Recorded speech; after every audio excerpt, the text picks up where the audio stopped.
Based po sa SALN ng taong 2007, si VP Sara Duterte at ang kanyang asawa na si Attorney Manasseh Carpio ay mayroon pong business interest and financial connection sa mga sumusunod.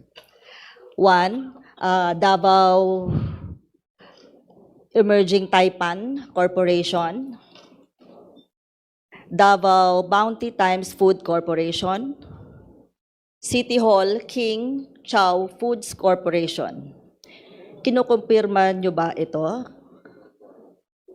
Si Attorney Karen Bato po yung pwede sumagot. Yes, salamat. Thank you. Attorney Bato is recognized. Good morning, Your Honor. Again, reading from the 2007 May SALN. we interrupt Attorney Bato? We just like to extend our thanks to Ombudsman Boying Remulla for showing utmost respect to the impeachment process. Thank you for being here. He is soliciting our excuse because of huge amount of work he has to attend to. So with the indulgence of the members, we're excusing Ombudsman Boying Remulla. Maraming salamat po.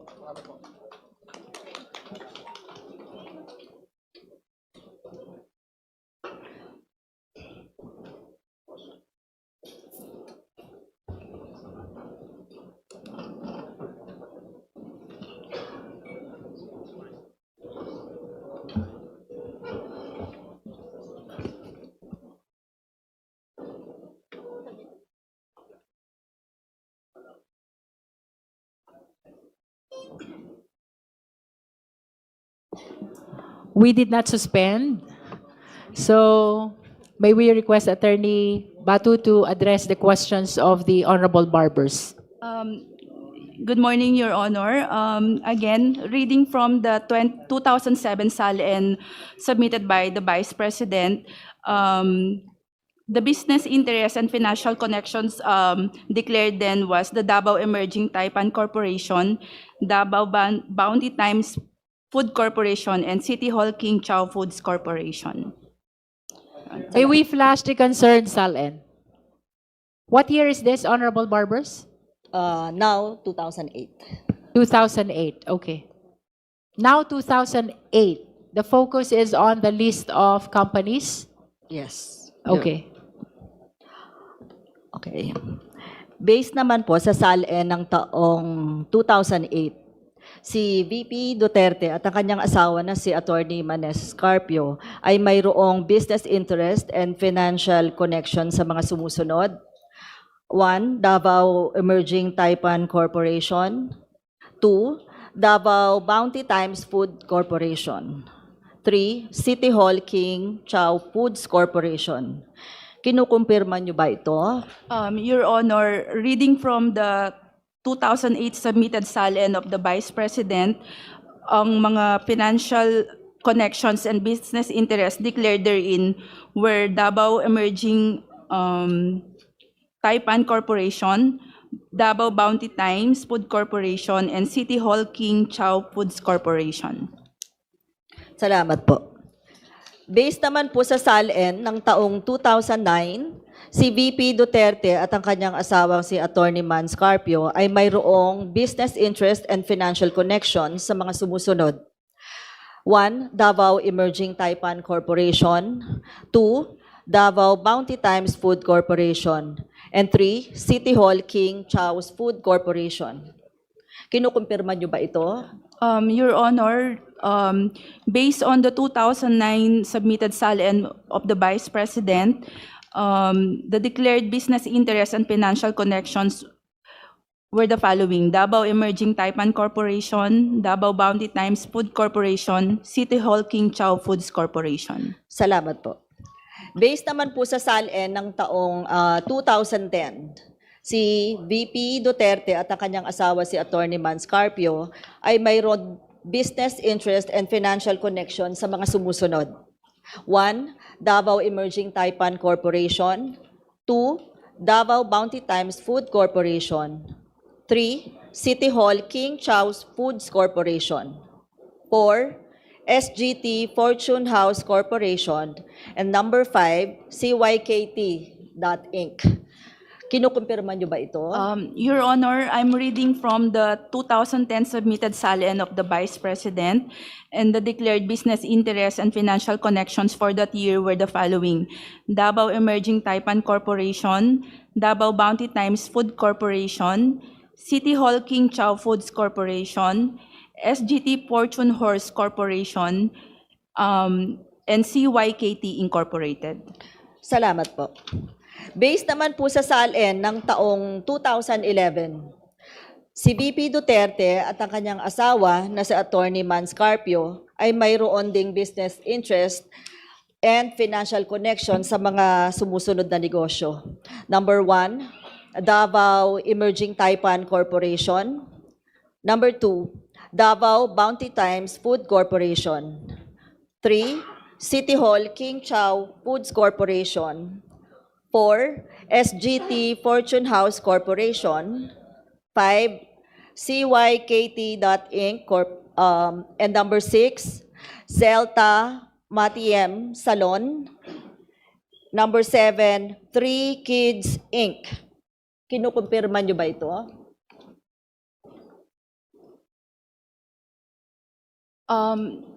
Based on the 2011 SALN submitted by the Vice President, Your Honor, the following were the declared business interests and financial connections. Davao Emerging Taipan Corporation, Davao Bounty Times Food Corporation, City Hall King Chow Foods Corporation, SGT Fortune Horse Corporation, CYKT Incorporated, and Celta Matiem Salon. Salamat po. Sa taong 2016, based naman ho sa SALN ni VP Duterte at ang kanyang asawa na si Attorney Mans Carpio, ay mayroong business interest and financial connection sa mga sumusunod na negosyo. Number 1, Davao New Royal Taipan Corporation. Number 2, Davao Bounty Times Food Corporation. 3, Metro City Chow Foods Corporation. 4, Times Square B Foods Corporation. 5, SGT Fortune House Corporation. 6, CYKT Inc. 7, 3 Kids Inc. Tracking Services Inc. And number 8, Zelta Matiem Salon. Tama po ba?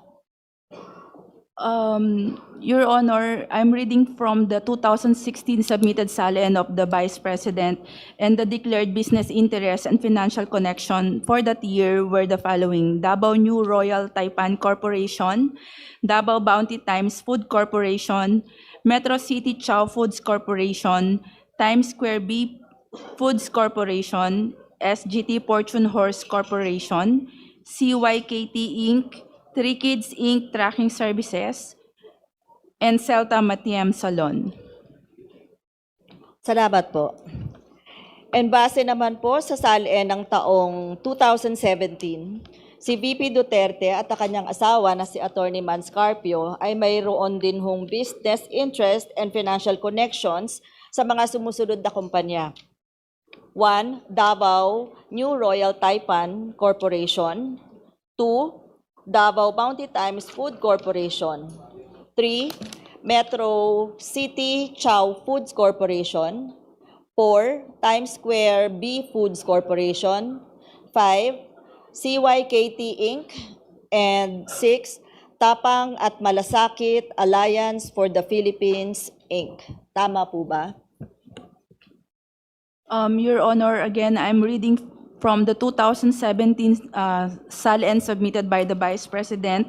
Ito po yung kanyang mga declared business interests and financial connections: Davao New Royal Taipan Corp., Davao Bounty Times Food Corporation, Metro City Chow Foods Corp., Times Square B Foods Corp., CYKT Inc., Tapang at Malasakit Alliance for the Philippines Inc. Maraming salamat po. Based naman po sa SALN ng taong 2018, si VP Duterte ay mayroong business interest and financial connection sa mga negosyong sumusunod na mga kumpanya. 1, Davao New Royal Taipan Corporation, Metro City Chow Foods Corporation. 3. Times Square B Foods Corporation, and 4. Tapang at Malasakit Alliance for the Philippines, Inc. Kinukumpirma niyo po ba ito? Your Honor, base po dito sa sinumiting SALN ng ating Vice Presidente noong 2018, ang kanyang mga diniklarang business interest and financial connection ay ang Davao New Royal Taipan Corp., Metro City Chow Foods Corp., Times Square B Foods Corp., Tapang at Malasakit Alliance for the Philippines, Inc. Salamat po. Based naman po sa SALN ng taong 2019, si VP Duterte ay mayroong business interest and financial connection sa mga sumusunod na kumpanya. 1. Davao New Royal Taipan Corporation. 2. Metro City Chow Foods Corporation. 3. Times Square B Foods Corporation. And 4. Tapang at Malasakit Alliance for the Philippines, Inc. Ito po ba ay kinukumpirma ninyo? Your Honor, based on the 2019 submitted SALN of the Vice President, here are the business interests and financial connections declared for that year. Davao New Royal Taipan Corporation, Metro City Chow Foods Corporation, Times Square B Foods Corporation, Tapang at Malasakit Alliance for the Philippines, Inc. Salamat po. Punta naman po tayo sa taong 2020. Si VP Duterte ay mayroong business interest and financial connection sa mga sumusunod na kumpanya. 1. Davao New Royal Taipan Corporation. 2. Metro City Chow Foods Corporation. 3. Times Square B Foods Corporation. And 4. Tapang at Malasakit Alliance for the Philippines, Inc. Your Honor, based on the 2020 submitted SALN of the Vice President, the following are the declared business interests and financial connections. Davao New Royal Taipan Corp., Metro City Chow Foods Corp., Times Square B Foods Corp., Tapang at Malasakit Alliance for the Philippines, Inc. Dito naman po tayo sa SALN niya sa taong 2021. Si VP Duterte at ang kanyang asawa na si Attorney Mans Carpio ay mayroon pong business interest and financial connection sa mga sumusunod na mga kumpanya. 1. Davao New Royal Taipan Corporation. 2. Metro City Chow Foods Corporation. 3. Times Square B Foods Corporation. 4. Tapang at Malasakit Alliance for the Philippines, Inc. 5. Carpio Duterte Lawyers. 6. Kale 88 Foods Corporation. 7. 888 Bistro. And number 8, Mandayao Fisheries, Inc. May we just request for a confirmation? No need to read again. Okay. Okay, Your Honor, we can confirm from the submitted SALN of the Vice President for the 2021 that those mentioned by the Honorable Congresswoman were the declared business interests and financial connections for the 2021. Okay, salamat po. Bali, 8 ho yun, ano? Based naman po sa SALN ni VP Duterte nung taong 2022 at ng kanyang asawa na si Attorney Mans Carpio ay mayroon din pong business interest and financial connections silang mag-asawa sa mga sumusunod na kumpanya. 1. Davao New Royal Taipan Corporation. 2. Metro City Chow Foods Corporation. 3. Times Square B Foods Corporation. 4. Tapang at Malasakit Alliance for the Philippines, Inc. 5. Carpio Duterte Lawyers. 6. Kale 88 Foods Corporation. 7. 888 Bistro. And number 8, Mandayao Fisheries, Inc. Bali, 8 po. Your Honor, based on the 2022 SALN of the Vice President, we can confirm that those you mentioned were those business interests and financial connection declared therein. Salamat po. Sa taong 2023, sa SALN ni VP Duterte at ng kanyang asawang si Attorney Mans Carpio, may nakadeclare po ng mga business interest and financial connection sa mga sumusunod na mga negosyo. 1. Metro City Chow Foods Corporation. 2. Davao New Royal Taipan Corporation. 3. Times Square Bee Foods Corporation. 4. Tapang at Malasakit Alliance for the Philippines, Inc. 5. Carpio Duterte Lawyers. 6. 888 Bistro. 7.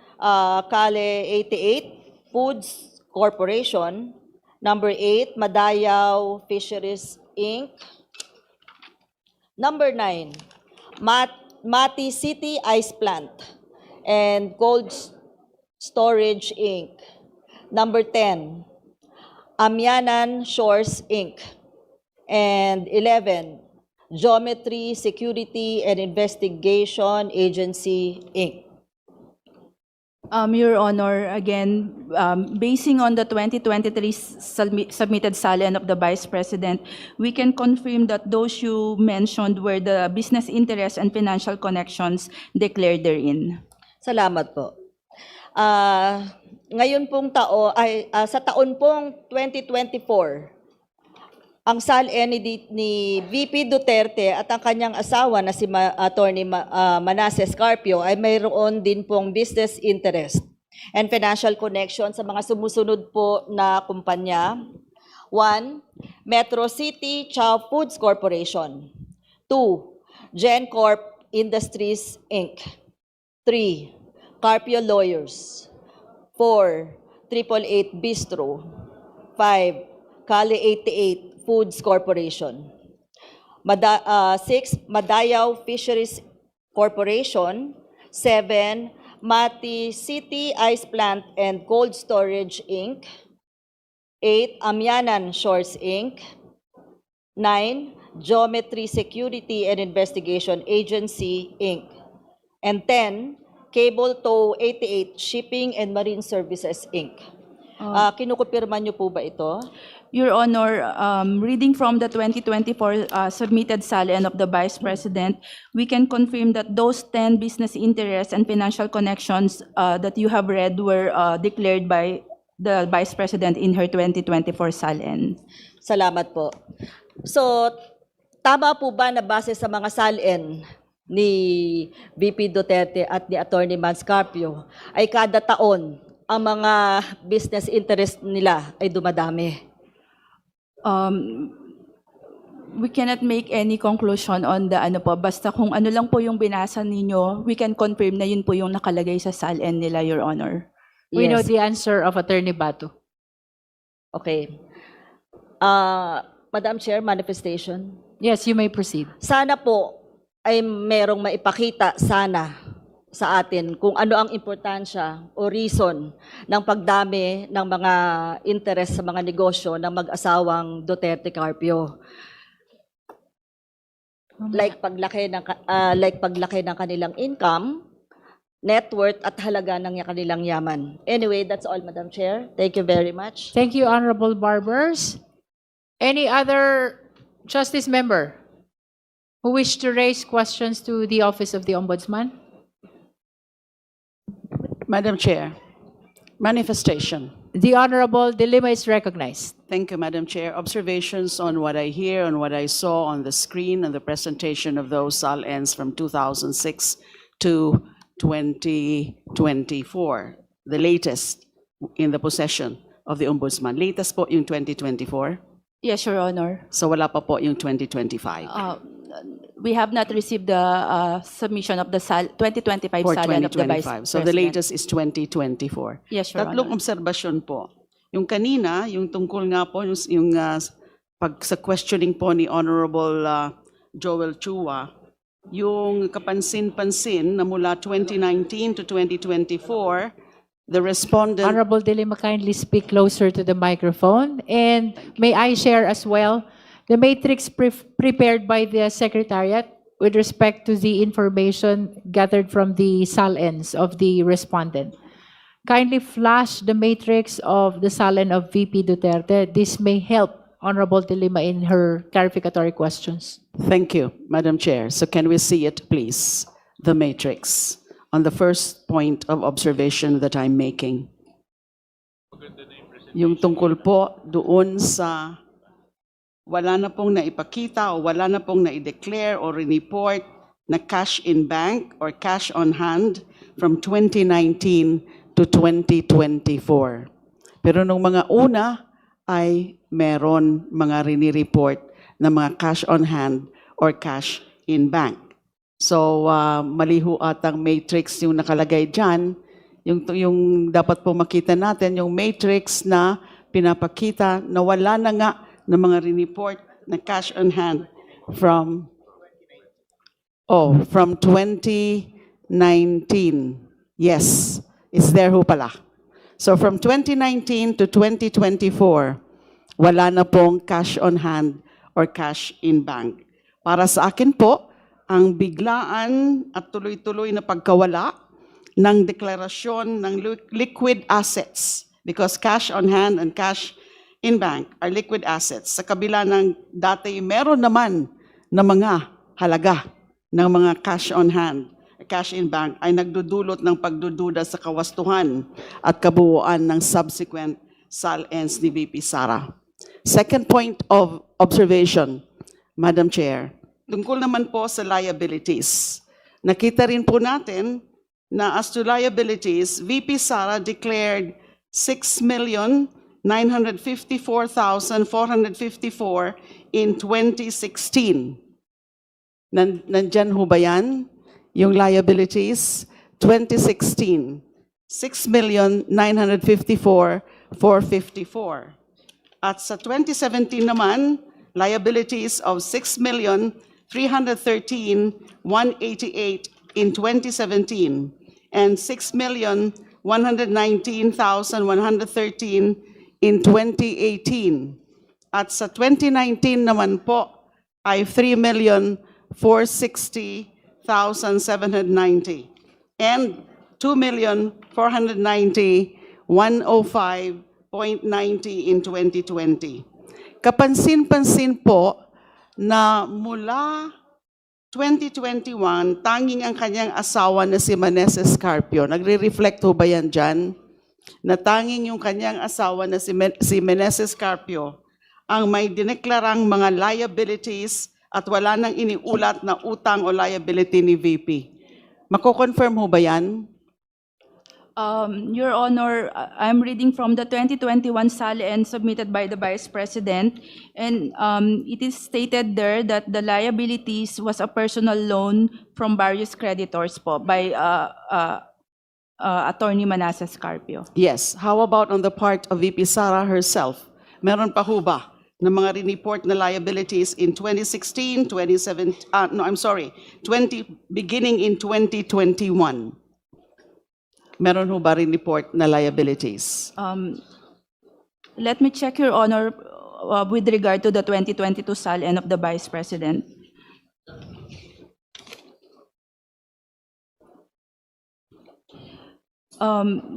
Based on the submitted 2022 SALN of the Vice President, the liabilities stated or declared therein was a personal loan of Manasseh Carpio.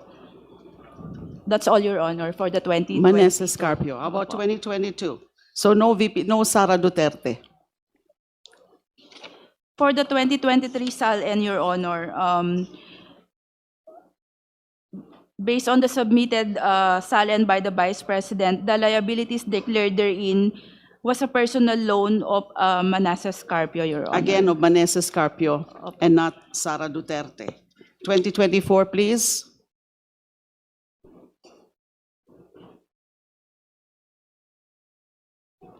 For the 2024 SALN, Your Honor, reading from the submission of the Vice President, the liabilities were declared to be loans of Manasseh Carpio only, Your Honor, from various Again, creditors and only banks. Maneses Carpio and not Sara Duterte. Observation with respect to this, for the record, Madam Chair, ang ganitong biglang pagbabago sa paraan ng pag-uulat ng liabilities ay lubhang kahinahinala at nararapat siya sa atin, as it may indicate reclassification. Louder, Honorable De Lima, please. Ang ganito pong pagbabago sa paraan ng pag-uulat ng liabilities ay lubhang kahinahinala at nararapat siyasatin as it may indicate reclassification or possible circumvention of full disclosure requirements. One last point of observation, pagdating naman po sa net worth. So pinakita po kanina, we can again show po the matrix. We can Please flash the matrix. The respondents declared net worth increased from 34,895,997 in 2016 to 71,658,841 in 2022, the year she assumed the office of Vice President.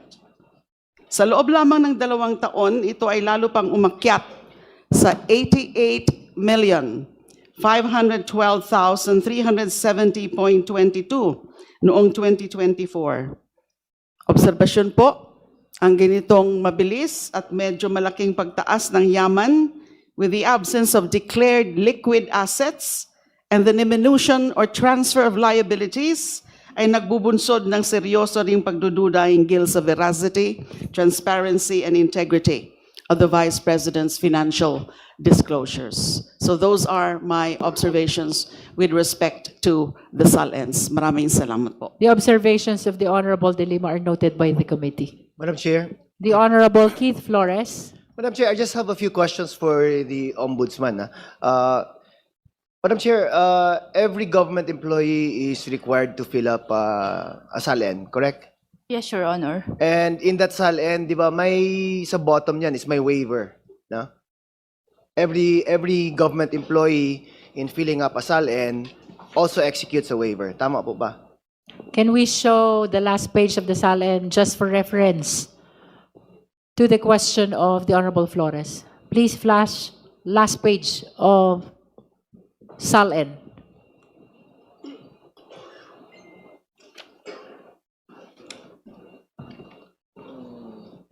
Attorney Batu?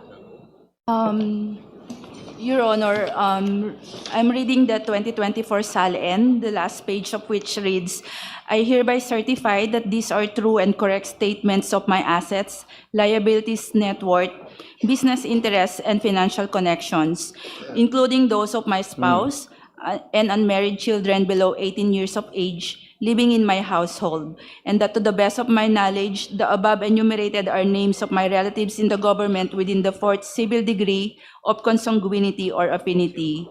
I hereby authorize the Ombudsman or his/her duly authorized representative to obtain and secure from all appropriate government agencies, including the Bureau of Internal Revenue, such documents that may show my assets, liabilities, net worth, business interests, and financial connections, to include those of my spouse and unmarried children below 18 years of age living with me in my household, covering previous years to include the year I first assumed office in government. So yan nga. But that applies to all, di ba? All government employees. Yes, Your Honor. Sa standard siya in all SALNs na Yes. sinasubmit. Yes, Your Honor. Now, yung second paragraph kasi it says na it authorizes the ombudsman to conduct an investigation or something like that, no? Tama ba? Or to look into. Oo. To gather documents also.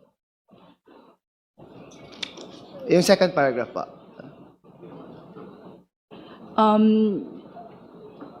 Based on this second paragraph, Your Honor, the Ombudsman can look into the or can secure from other government agencies yung mga documents Yes. pertaining to the SALNs. And based on that, parang paragraph, in fact, it does not even require a complaint to be filed for the ombudsman to look into these things.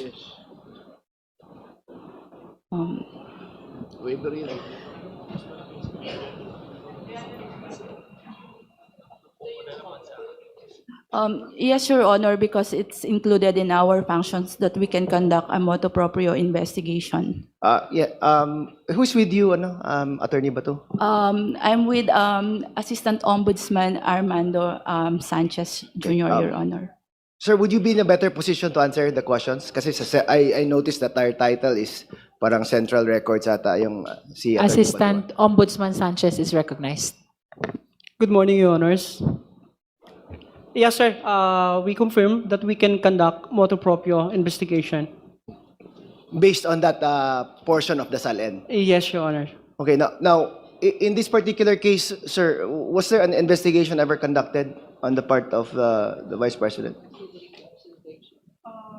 Your Honor, please, with all due respect, we are not, we have no knowledge or idea if there is ongoing investigations against the PP. Ongoing or previously? Wala Yes, talaga. Your Honor, Kasi there were please. reports before, di ba? I've read in the newspaper a long time ago na may investigation na kinonduct.